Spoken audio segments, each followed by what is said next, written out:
And joining us live from Virginia, United States, is retired Lieutenant Colonel Daniel L. Davis. He's a military expert and host of Daniel Davis Deep Dive on YouTube.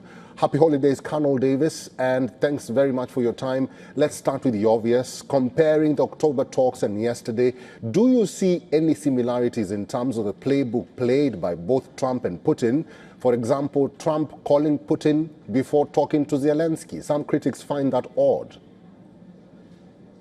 Listen, I think you got to go back a little bit further. Go back into the Anchorage, Alaska meetings in August, and then into the October, and then now this current round here. And no, I don't see any difference at all, because the odd thing about this, and you can definitely include the Alaska Anchorage meeting in this, is that ordinarily statecraft is done where you have working level people, even at the higher levels of the diplomatic corps.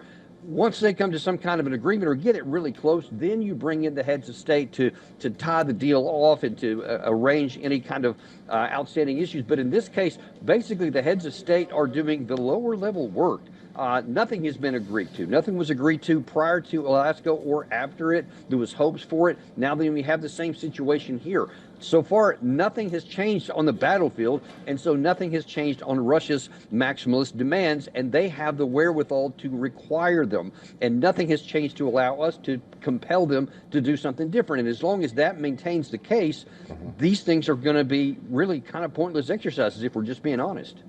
Colonel Davis, two areas have now emerged as a talking point: Donetsk being demilitarized and made into an economic zone as path to peace, and Russia managing Zaporizhzhia nuclear power plant. How feasible are these two? Yeah, they're both pretty important too. Though the Zaporizhzhia nuclear power plant is like a second-tier issue. That's like down the list for Russia. The primary issue is demilitarization, denazification, and the territorial accession, and of course, no NATO. So no military alliances at all, and those are completely contrary to what the Ukraine side and the Western side and the European side are trying to get done. So right now, you still have something close to maximalist desires on the Ukraine side and on the Russian side, and neither side is willing to give in anywhere. And that means that the only thing left, and I think Putin alluded to this a couple of days ago, either he's going to get them on the negotiating table or he will take them on the battlefield. And he said, very importantly, in a military uniform, that his patience is wearing out. And he says he's basically at zero, waiting for that withdrawal from the Donbas. So it could be that he's signaling if this round fails, there could be an increase in military operations in the Donbas.